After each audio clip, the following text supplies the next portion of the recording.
We're going to, there's David. Good to see you, David. We're going to finish up our study on lesson 118. 118 is on the first 3 hours, and we know of Jesus on the cross, and we know that Matt covered the second 3 hours in his sermon. Um, we want to finish up today. Remember when we left out on Sunday, we were talking about the three sayings that Jesus said during those first 3 hours. And remember, we broke the 6 hour duration of Jesus on the cross into 2 3 hour stages. The first 3 hours we say belong to Jesus' enemies because they were putting him on the cross, making fun of him, mocking him, and hurling verbal abuses upon him. And of course, he was suffering greatly from the pain that was in his body, from the scourging that he had, and the continual blood loss that he was experiencing, and the other trauma that he'd had to his physical body. All that was going on in the first 3 hours. And in the second 3 hours, of course, that belonged to God. That belonged to him. Because though we will talk about on Sunday is what's defined as the four miracles of the cross. And one of those was that sign from God, creating darkness when there was broad daylight, that was the sign of Jesus' victory that he brought about for all of mankind. And despite the fact that Jesus was suffering so greatly and was having verbal abuse thrust upon him, all kinds of mocking and making fun of, and things such as if you're truly the Son of God, save yourself. You save others, but you can't even save yourself, and all the other things that, of course, there was no response that Jesus could have provided that would have made any difference in the outcome of what was going to take place. And Jesus, of course, knew that. But while Jesus was suffering greatly, he still had the attitude that he was on that cross. He was on that cross for one purpose and one purpose only, and that was to bring about forgiveness.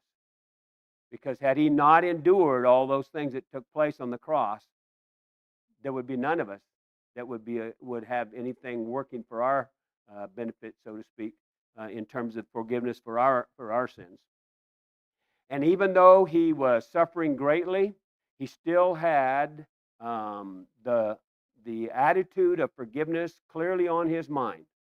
Not only did he recognize what the cross was all about, but he also recognized even within himself that he was the Savior of all mankind, and he could provide salvation to anyone and to everyone. It all depended upon the recipient's attitude. And while these two robbers, these two criminals, were being crucified on each side of him. By the way, just as an aside, how do we know, or do we know, whether or not these two criminals were Roman citizens or they were of some other ethnic group? How do we know? Romans do not execute their own citizens. Okay, execution is only on the part of the Romans. They only executed what they referred to as aliens. Okay, those who were living in their land and had done things that were either offensive to their government, or were violations of Roman law. And so we know that these two criminals on each side of Jesus, they could have been Jews. Maybe they weren't. They could have been of some other race or some ethnicity. The point being, however, is that when they hurled their verbal abuse upon Jesus, Jesus didn't strike out at them any more than he did anybody else that was standing on the ground hurling that verbal abuse. But we know that as the time went by, at least one of those criminals had a change of our heart. had a change of attitude.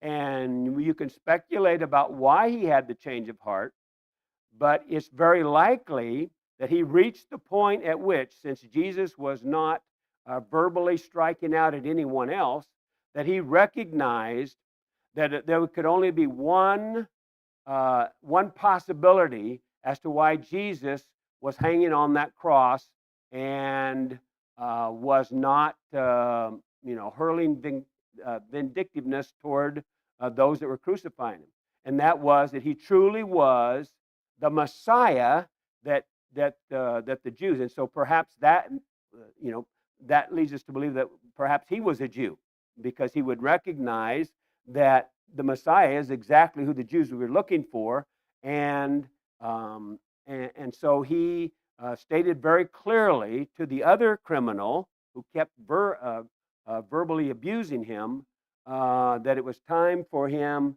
to shut his mouth, so to speak, because the man that was hanging on that cross was indeed the Messiah, was the anointed one, was the chosen one that had truly come down from God. And after he, of course, made that confession and showed a greater faith on the part of himself than on anybody else, obviously, including, by the way, Jesus' brothers, who had who had deserted him. None of them were known to have been at the crucifixion. Um, he of course exercised greater faith and voiced a greater faith than even some of Jesus's disciples did. And then he had made one request of Jesus, and that was that Jesus would remember him when he came into the kingdom. Now, the only way that he would have made that kind of a verbal request, or would make a reference to some coming kingdom, would have been at least he had some knowledge. So even if he wasn't a Jew, at least he had heard about some of those teachings of Jesus. And so his request to Jesus was, "Remember me when you come into the kingdom." And Jesus, having the forgiving spirit, recognized the faith of the man and promised him that he would be with Jesus. He would be with Jesus in paradise.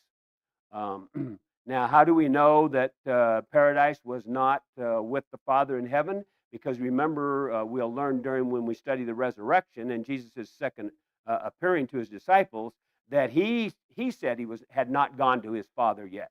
And so we know that there's a part of the Hadean world that is a place called paradise. It's also referred to as Abraham's bosom in different parts of the New Testament, where those that are in a saved condition go and they await the final judgment that will come about for all of mankind. And so it was based upon that we discussed the fact that despite all of those who would claim that the man wasn't, that we can use that as an example, for instance, for a way to salvation in the Christian dispensation. We know that that's not the case because, of course, the Christian dispensation had not been ushered in yet. And so the thief on the cross was saved by Jesus because he met the obligations, recognizing who Jesus was, in order to be saved at that time, because he died under the old law, not having the obligations of the Christian life to be baptized. And it would have been a little bit hard for him to be baptized as it was, hanging on that cross. And so Jesus showed his forgiving attitude even while he was enduring all this pain and all this punishment by providing the thief. We keep referring to them as thief. They were robbers. Okay, much more serious than just being thieves on the cross.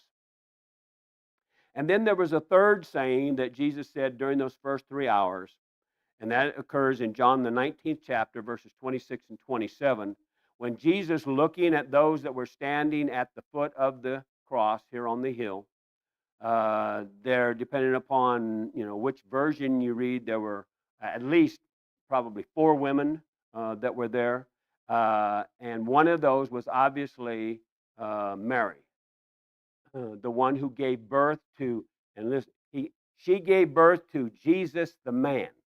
Okay, and that's an important distinction we'll talk about here in just a moment. And he looked down upon her and the disciple and his beloved John, the apostle John, his beloved disciple, standing next to her, and he said these words: "Woman, behold your son." And then he looked at the disciple, of course, and said, "Behold your mother." Now, that that statement of Jesus has a couple of implications, but it is our implications purely human on a human level, not on a spiritual level. See? First of all, he called her woman. He did not call her mother of God. He did not, in addressing her, he did not lift her or venerate her to a level of deity or a level to be worshiped as some religious groups have done in the contemporary world. He addressed her as woman. We know that Jesus was not her only child. He was not her only birth, not the only human that she gave birth to. In Matthew, the first chapter, verse 25, and in Matthew, the 13th chapter, verse 55, we know that she bore 4 sons and at least an unnamed number of daughter or daughters. Okay? So the point was that she was a human being and a mother who had given birth to several children. Okay? She was not the mother of God the Son. And that's an important distinction to make, because to think anything else than she was the mother of Jesus the human, then you open up all kinds of debate about whether or not she should be worshiped or whether or not she should be lifted up to a level that is almost equal with Jesus. What he did in his divine wisdom was he waited until the last minute. He waited until the last minute before he died, so to speak, to make provisions for the woman who had given birth to him as a man.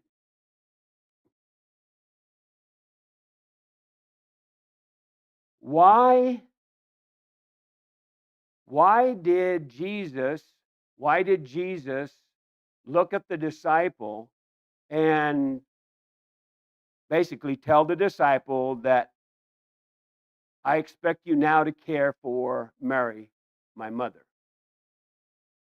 Why didn't Jesus just remind Mary that she had the next older son that would take care of her?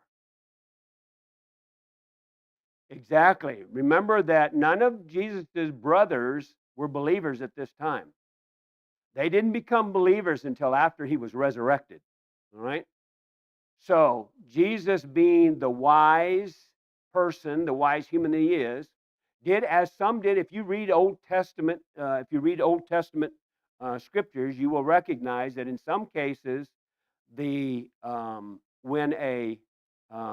when a woman lost her husband, so to speak, and we also know that that's an indication that Joseph was no longer alive, because it would not have been necessary for Jesus to make provisions for his mother Mary.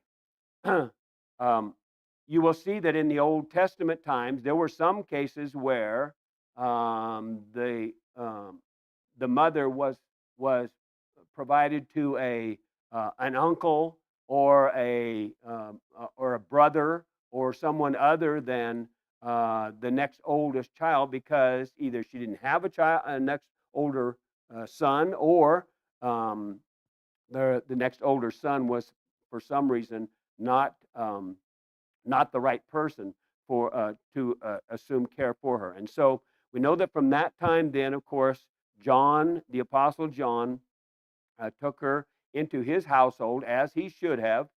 And regardless of whether you believe in one tradition or the other, some traditions say that she lived with John for the rest of her life. Other traditions say that he simply took her into his household for a while, but then she returned to Jerusalem and she lived out her days there as a widow in Jerusalem. That's not important. That kind of, because that's uninspired information.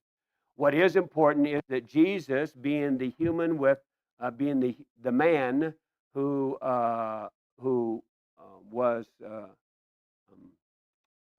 conscious of what his mother's needs would be, had the wisdom to know that she would need someone to help her through a very difficult period of time in her life and to help her recover from what was obviously a heartbreaking experience that she was going through.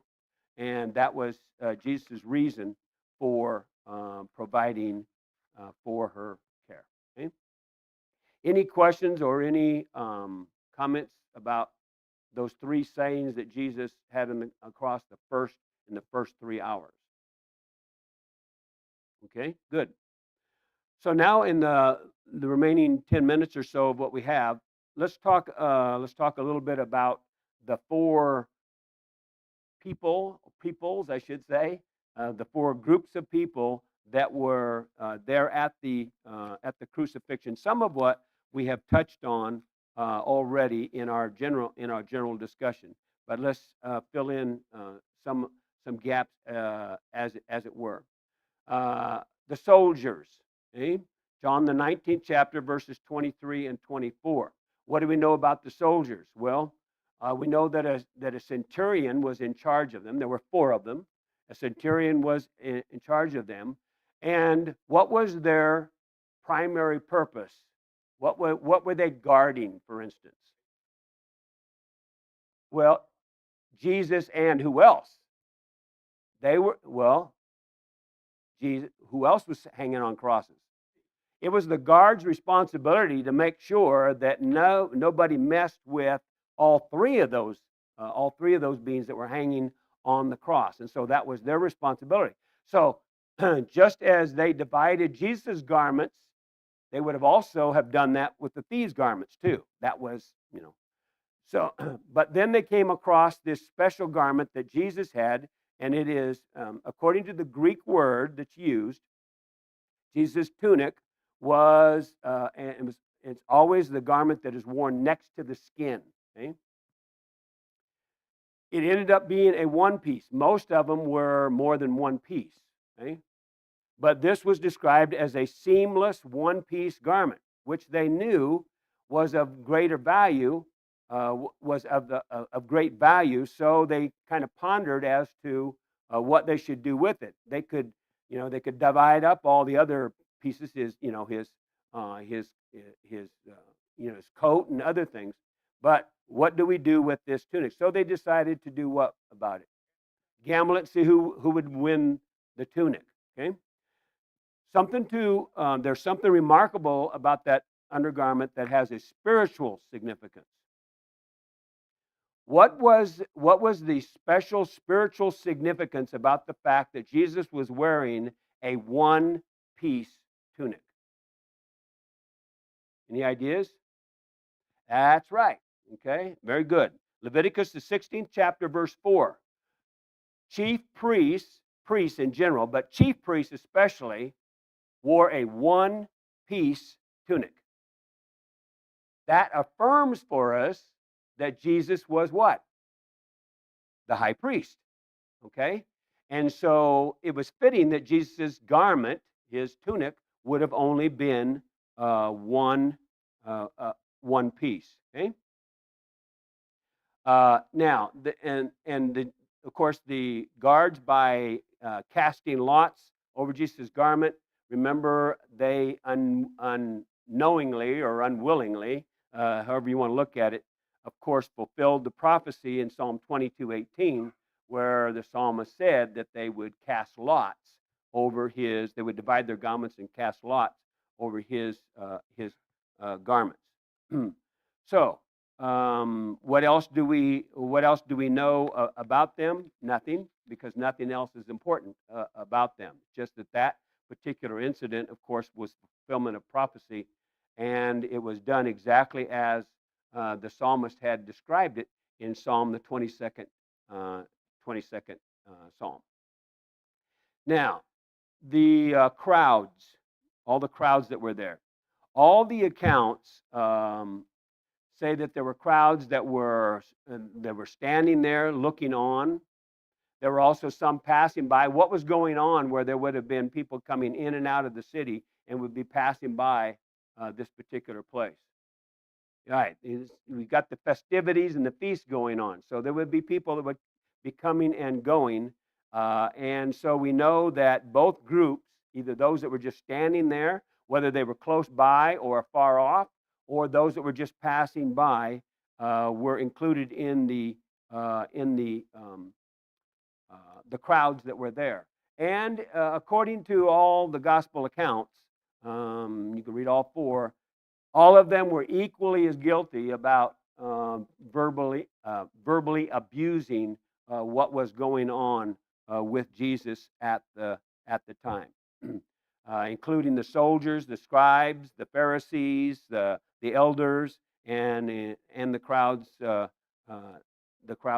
coming and going, or the crowds that stood around either because they were curious or they just simply were being as evil as the rest of everybody else was. And we know all the different verbal abuses that they went through or that were hurled at him. Um, and that leads us to Jesus's response. Remember that one of the mockings of the rulers was, and I'm just paraphrasing, obviously, you trust in God, you claim to be the Son of God, you claim to be able to save people. Save yourself now. Come down off that cross and save yourself. You come down off that cross and we'll believe in you. Well, first of all, Jesus knew that wasn't going to happen, because no matter what he did, if they didn't believe in him yet, they weren't certainly going to do it just because he came off the cross. Plus, he was going to do a far greater thing than just coming down off the cross in a few days anyway, where they would be able to see it. But here's what I want us to hone in on, Jason, then I'll get to you.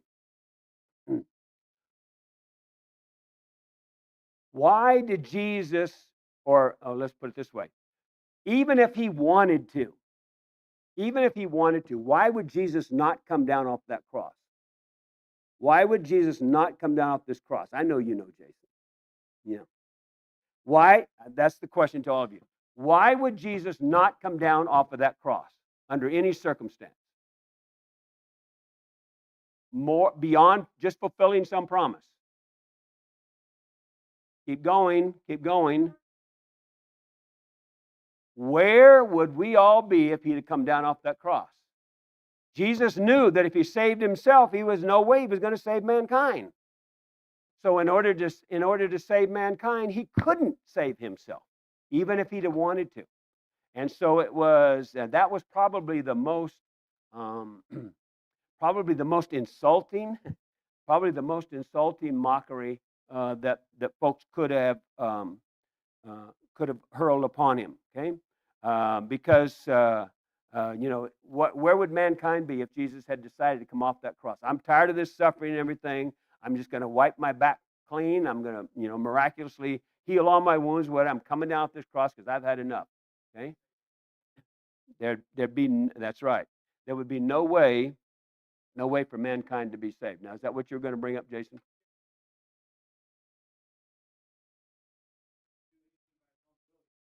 Right.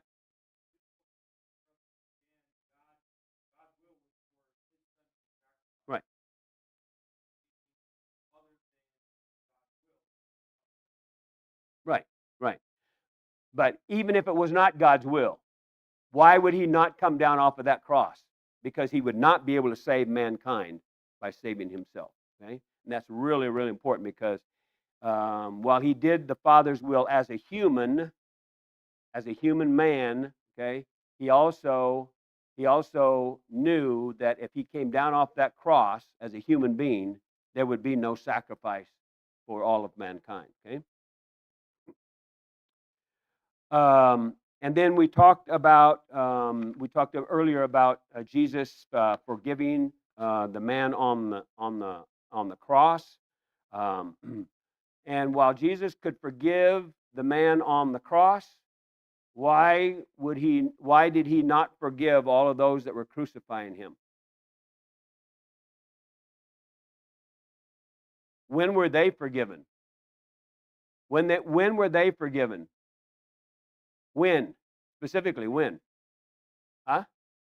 When they repented, okay, we will assume that some of them at least, okay, were part of that 3,000, okay, part of that 3,000 or more in Acts, the second chapter, after that sermon, that first gospel sermon was delivered.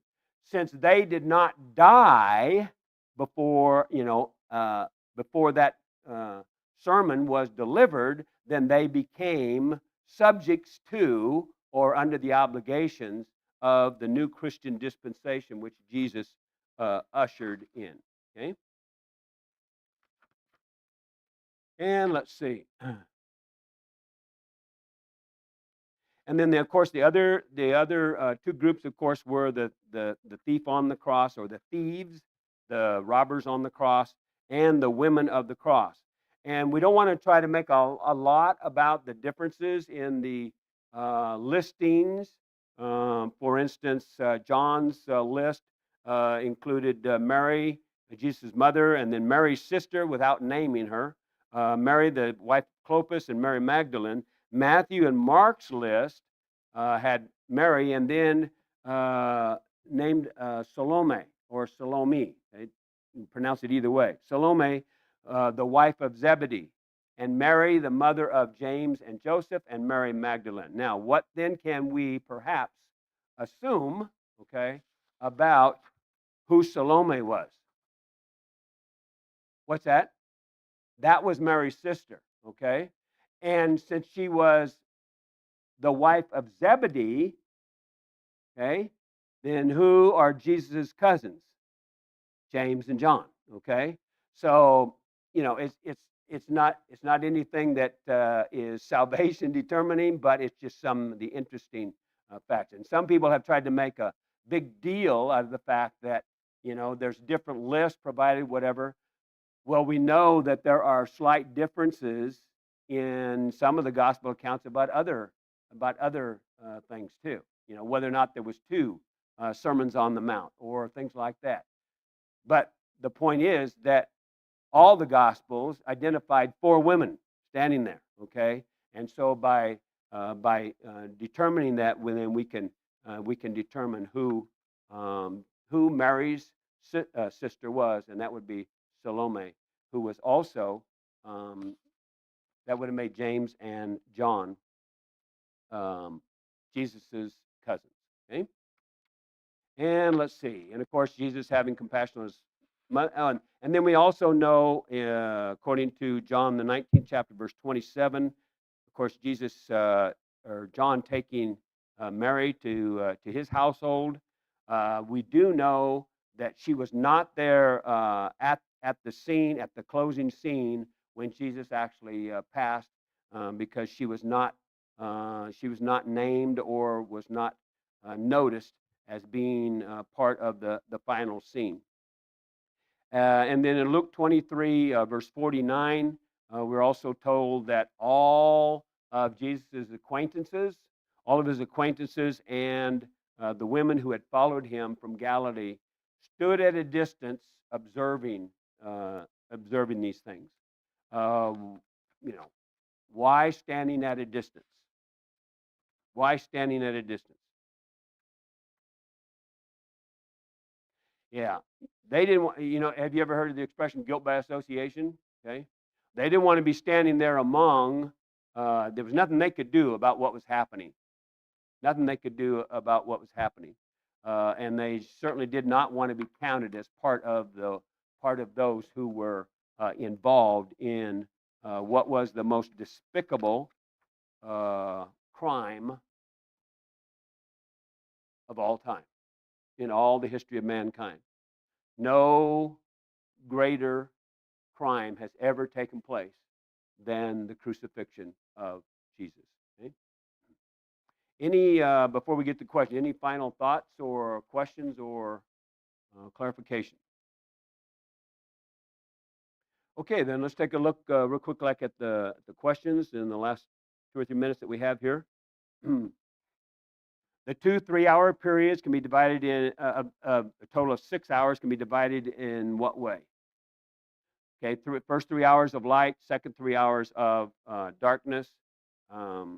And when did the first 3-hour period start? Approximately 9 o'clock. Okay, and that's based upon the third hour when the day starts generally at 6 o'clock. Excuse me. What did the soldiers do with Jesus' tunic, and why did they do it? Why did they do it?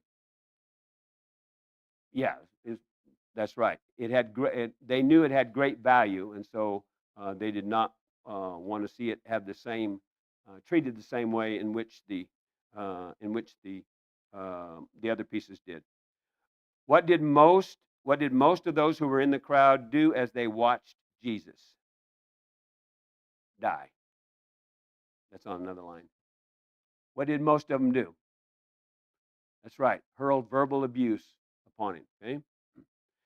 What did the two crucified with him do? Initially, that's right, they joined in on the verbal abuse. How did Jesus respond to all this verbal abuse? He did. That's right, he prayed. That was the way he responded. Okay. What he was doing was, while he was on the cross there, he was mindful of what he had been teaching his disciples about praying for your enemies.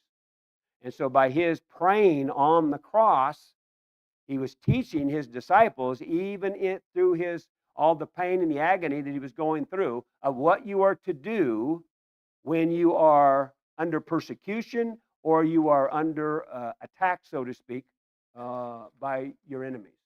You pray for your enemies. Okay. Number 6, though Jesus prayed for his tormentors, what would they have to do in order to receive forgiveness? Repent of their sins and do God's will. Okay. Of those hurling verbal abuse at Jesus, who apparently had a change of heart? One of the robbers. Right. How did that man show his change of heart? He did 2 things. First, he did what? What's that? That was the second thing he did. What did he do first? He rebuked the other robber. That's right. He scolded the other robber first, and then he asked Jesus to remember him. Number 9, what promise did Jesus give him? Be with him in paradise. Number 10, is the thief on the cross an example of the requirements for salvation? That answer is no, obviously. What then does the thief on the cross demonstrate?